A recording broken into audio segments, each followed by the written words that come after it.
청취자께서 보내주신 자료로 오늘 심층 분석 한번 시작해 볼게요.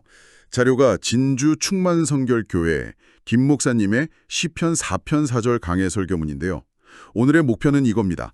아주 오래된 성경 구절 하나가 오늘날 우리 삶의 가장 격렬한 감정, 바로 분노를 다스리는데 어떤 실질적인 지혜를 주는지 함께 파헤쳐 보는 거예요. 그 문제의 구절이 바로 이건데요. 너희는 떨며 범죄하지 말지어다. 자리에 누워 심중에 말하고 잠잠할지어다. 셀라. 이게 처음 들으면 좀 암호 같기도 한데 가만히 뜯어보면요. 마치 감정의 폭풍을 헤쳐나가는 3단계 내비게이션처럼 느껴지더라고요. 자, 이 고대 지혜 속으로 한번 들어가 보죠. 들어가기 전에 잠시만요. 이 시편의 배경을 생각하면 이게 훨씬 더 흥미로워져요. 아, 배경이요? 네.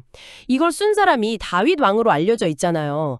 근데 다윗이 그냥 평화롭게 명상만 하던 그런 성자가 아니었거든요. 그렇죠. 전쟁의 왕이었죠. 맞아요. 아들한테 쫓겨나고 수많은 적들한테 둘러싸여서 목숨의 위협을 받던 사람. 말 그대로 인생의 풍파 한가운데 있었던 거죠. 그런 사람이 쓴 글이니까 그 감정, 특히 분노나 억울함 같은 게 아주 현실적이고 생생했을 거란 말이죠. 그래서 이 조언이 더 큰 무게감으로 다가오는 것 같아요. 아, 그 점을 딱 짚어주시니까 정말 그렇네요. 그냥 책상에 앉아서 쓴 이론이 아니라 실제 전쟁터 같은 삶 속에서 직접 체득한 지혜다. 이런 말씀이시군요. 바로 그거죠. 좋습니다. 그럼 그 첫 번째 단계, 떨며 범죄하지 말라부터 시작해 볼까요? 저는 처음에 떤다는 표현이 그냥 두려워서 벌벌 떠는 건가 싶었는데 자료를 보니까 그게 아니더라고요. 맞아요. 그게 아주 중요한 첫 번째 열쇠입니다.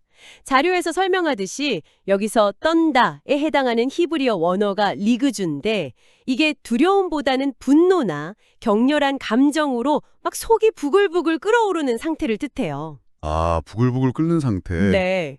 그러니까 이 구절은 야, 너 화내지 마 이게 아니고요. 그래, 네가 지금 화가 나서 속이 뒤집힌 상태인 거 안다. 이렇게 먼저 그 감정을 인정하고 시작하는 거예요. 이건 정말 혁명적인 접근이죠. 감정을 억누르거나 업무 척하는 게 아니라 일단 인정부터 하라는 거군요. 너 지금 화났구나 하고 스스로에게 말해주는 것처럼요. 바로 그겁니다. 그리고 그 다음에 나오는 말이 핵심이에요. 그러나 죄는 짓지 마라. 이 구절이 신약의 에베소서 4장 26절 말씀, 분을 내어도 죄를 짓지 말며랑 정확히 일치하거든요. 아, 네네. 분노라는 감정 자체는 죄가 아니라는 거예요. 그건 자연스러운 인간의 반응일 수 있죠. 하지만 그 감정에 사로잡혀서 파괴적인 말이나 행동으로 나아가는 순간, 그게 바로 죄가 된다. 이 구절이 그 둘 사이에 아주 명확한 선을 그어주고 있는 겁니다. 그 선을 긋는 게 근데 말처럼 쉽지는 않죠. 자료에 나온 적용 사례가 되게 구체적이어서 와닿았어요. 예를 들어서 직장 회의에서 상사한테 공개적으로 부당한 비난을 받았다고 생각해보죠. 그럼 얼굴은 화끈거리고 심장은 막 뛰고 마음속에서 바로 그 떨림, 리그주가 시작되는 거예요. 네, 딱 그 상황이죠. 이때 죄를 짓는다는 건 뭘까요? 바로 그 자리에서 똑같이 막 쏘아붙이거나 아니면 회의 끝나고 동료들한테 상사 험담을 늘어놓거나 밤새 입을 차면서 복수심을 키우는 거겠죠. 정확합니다. 그래서 자료는 그런 순간에 멈추라고 조언하는 거죠. 즉각적으로 반응하지 말고 잠시 기도하면서 하나님의 평안을 구하라고요. 저도 예전에 한 번은 업무 이메일을 받고 너무 화가 나서 바로 답장을 막 쓰다가 아, 저도 그런 적 많아요. 아니다. 이건 지금 보내면 100% 후회한다. 내일 아침에 다시 보자. 그렇게 생각하고 저장해둔 적이 있어요. 다음날 아침에 냉정한 머리로 읽어보니까 정말 끔찍한 내용이더라고요. 아찔했겠네요. 네. 하룻밤의 그 멈춤이 어쩌면 관계 하나를 살린 셈이죠. 자료가 인용한 잠언 14장 29절. 노하기를 더디하는 자는 크게 명철하다는 말씀이 바로 이런 걸 의미하는 거예요. 이건 단순히 실수를 피하는 소극적인 방어가 아니라 감정을 다스릴 줄 아는 지혜이자 영적인 힘인 거죠. 좋습니다. 그럼 감정의 첫 번째 파도를 일단 멈춰 세우는데 성공했어요. 하지만 화가 사라진 건 아니잖아요. 마음속에서는 여전히 부글거리고 있죠. 이 들끓는 감정을 가지고 뭘 해야 할까요? 바로 여기서 두 번째 단계가 나오는군요.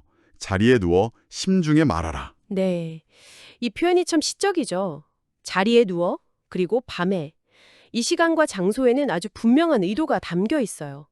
낮에는 다른 사람들 소리, 세상의 요구, 나의 사회적 역할, 같은 외부적인 것들로 가득 차 있잖아요. 그렇죠. 정신없죠. 하지만 모든 게 잠든 밤, 가장 사적이고 무방비한 공간인 침대에 누웠을 때 우리는 비로소 온전히 자기 자신하고 마주하게 되는 겁니다. 솔직히 저는 이 부분이 처음에 좀 와닿지 않았어요. 그냥 조용히 혼자 생각해라는 뜻 아닌가. 굳이 자리에 눕는 것까지 명시한 특별한 이유가 있을까 싶었거든요. 아, 정말 좋은 질문이에요. 많은 분들이 그렇게 생각할 수 있죠. 근데 자료에 따르면 이 눕는다는 행위 자체가 나의 모든 방어를 내려놓는 상태를 상징해요. 서 있거나 앉아 있을 때와는 다른 완전한 무방비 상태죠. 하하. 바로 그 상태에서 심중에 말하라는 건 머릿속으로 상황을 분석하고 따지는 걸 넘어서서요. 내 마음 가장 깊은 곳의 진짜 목소리를 듣고 더 나아가서 하나님과 아주 정직한 대화를 나누라는 의미입니다. 하나님, 저 정말 억울해요. 너무 화가 나요. 이런 솔직한 고백이 터져 나오는 시간인 거죠. 아, 이제야 그 그림이 좀 그려지네요. 그리고 자료에서 이 행위를 잠들기 전 스마트폰 보는 현대인의 습관하고 대조하는 부분이 정말 흥미로웠어요. 그냥 폰 보지 말고 기도하자 이런 말을 넘어서는 통찰이 있더라고요. 어떤 부분이었죠? 두 행위가 뇌에 미치는 영향 자체가 정반대라는 생각이 들었어요. 스마트폰은 외부의 자극과 정보로 나를 계속 채우는 행위잖아요. 근데 이 밤의 묵상은 반대로 내면을 비워내고 듣는 행위고요. 이건 단순한 습관의 문제가 아니라 하루의 마무리를 소비로 할 거냐, 성찰로 할 거냐 하는 근본적인 선택의 문제인 셈이죠.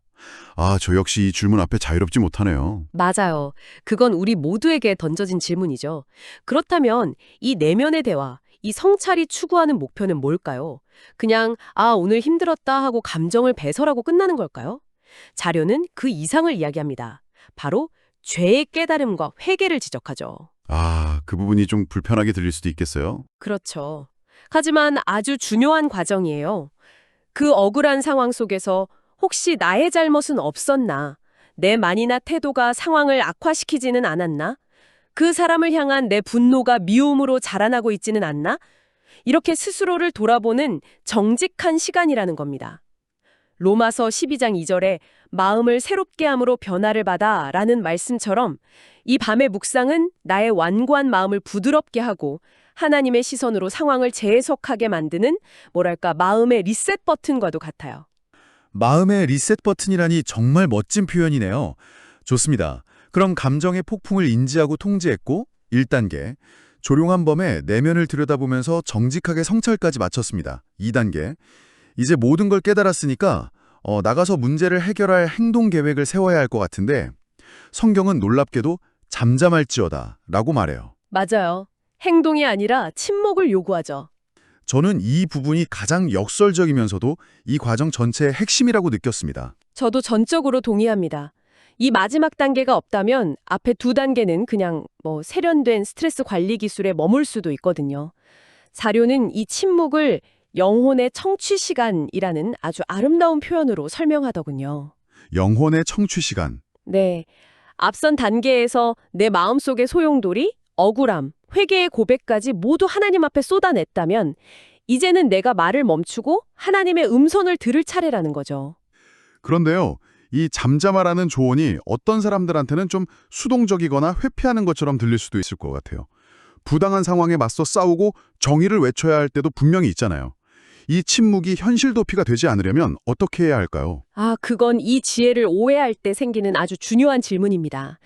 여기서의 침묵은 아무것도 하지 말고 가만히 있으라는 뜻이 절대 아니에요. 아, 그런 게 아니군요. 네, 자료에 언급된 히브리어 도문은 침묵하라는 강한 명령형인데요. 이건 내 힘으로, 내 지혜로, 내 분노로 상황을 해결하려는 그 조급한 시도를 멈추라는 의미입니다. 마치 대화의 예절 같아요. 내 할 말만 다 하고 돌아서는 게 아니라 상대방에게 발언권을 넘겨주고 귀를 기울이는 거죠. 이 침묵의 시간 동안 하나님께서 상황에 대한 새로운 관점, 내가 해야 할 말과 행동에 대한 지혜, 혹은 그 사람을 용서할 수 있는 마음을 주실 수 있다는 믿음, 그 믿음이 전제된 아주 적극적인 기다림인 셈입니다. 아, 그러니까 이 침묵은 문제 해결을 포기하는 게 아니군요. 문제 해결의 주도권을 나에게서 하나님께로 넘겨드리는 행위다. 정확해요. 자료가 인용한 시편 46편 10절, 너희는 가만히 있어 내가 하나님 됨을 알지어다. 가 바로 그 의미입니다. 내가 잠잠해질 때, 내가 내는 소란을 멈출 때, 비로소 이 모든 상황을 주관하시는 분이 내가 아니라 하나님이라는 사실을 온전히 인정하게 되는 거죠. 이 침묵의 과정을 거치고 난 후에 하는 행동이나 말은 감정적인 반응이 아니라 지혜로운 응답이 될 가능성이 훨씬 높아요. 야고보서 1장 19절 말씀처럼 듣기는 속히 하고 말하기는 더디하며 성내기도 더디하는 사람이 되는 거군요. 바로 그거죠. 그래서 이게 다 무슨 의미일까? 오늘 이야기를 좀 정리해보면요. 수천 년 전 시편의 한 구절에서 우리는 격렬한 감정을 다스리는 놀랍도록 체계적이고 현대적인 3단계 영적 실천법을 발견했습니다. 첫째, 분노라는 감정을 정직하게 인지하되 그것이 파괴적인 죄가 되지 않도록 통제하라. 둘째, 하루의 소음이 멈춘 밤, 가장 사적인 공간에서 자신의 마음을 깊고 정직하게 들여다보며 성찰하라. 이때 내 상처뿐 아니라 나의 잘못까지도 들여다보는 용기가 필요하고요. 그리고 셋째, 나의 모든 생각과 계획, 말하려는 욕구까지 내려놓고 잠잠히 하나님의 음성에 귀를 기울여라. 바로 침묵 혹은 경청의 단계입니다. 통제, 성찰, 경청, 이 세 단어로 요약할 수 있겠네요. 여기서 정말 매력적인 점은요, 이 고대 지혜가 분노라는 그 다루기 힘들고 파괴적인 감정을 개인적이고 영적인 성장의 기회로 완전히 전환시킨다는 거예요. 보통 우리는 이런 부정적인 감정을 피하거나 억누르려고만 하잖아요. 맞아요. 그냥 잊어버리려고 하죠. 그쵸. 하지만 이 말씀은 인생의 어려움을 피하는 법이 아니라 그것을 정면으로 마주하고 건설적으로 통과하는 법을 알려주는 아주 구체적인 로드맵을 제시하는 셈이죠. 맞습니다. 자료는 결론적으로 이 3단계 과정을 꾸준히 실천하는 신앙인은 더 이상 감정에 휘둘리는 사람이 아니라고 말해요. 오히려 그 감정을 다스려서 주변에 선한 영향력을 끼치는 세상의 빛이 될 수 있다고요. 다윗 왕이 수많은 적들의 비방과 위협 속에서도 결국 하나님을 의지하면서 이 과정을 겪어냈을 때 그의 삶이 위대한 방향으로 나아갈 수 있었던 것처럼 말이죠. 이건 그냥 단순한 위로나 좋은 말이 아니라 우리 삶을 실질적으로 변화시킬 수 있는 강력한 영적 도구가 될 수 있겠다는 생각이 드네요. 자, 오늘 분석을 마무리하면서 청취자 여러분께 마지막으로 생각해 볼 질문을 하나 던져드리고 싶습니다. 이 자료는 분노라는 아주 특정한 감정에 초점을 맞췄습니다. 하지만 당신의 삶 속에서 일어나는 다른 떨림들은 어떤가요? 예를 들어 미래에 대한 극심한 불안으로 마음이 떨릴 때, 과거의 상처로 인한 두려움이 엄습할 때, 혹은 때로는 주체하기 힘들 정도로 벅찬 기쁨이나 슬픔 같은 다른 강렬한 감정들. 그런 감정들을 마주했을 때도 오늘 우리가 살펴본 이 통제, 성찰, 경청의 3단계 과정이 당신의 마음을 지키고 성장으로 이끄는 유용한 지침이 될 수는 없을까요?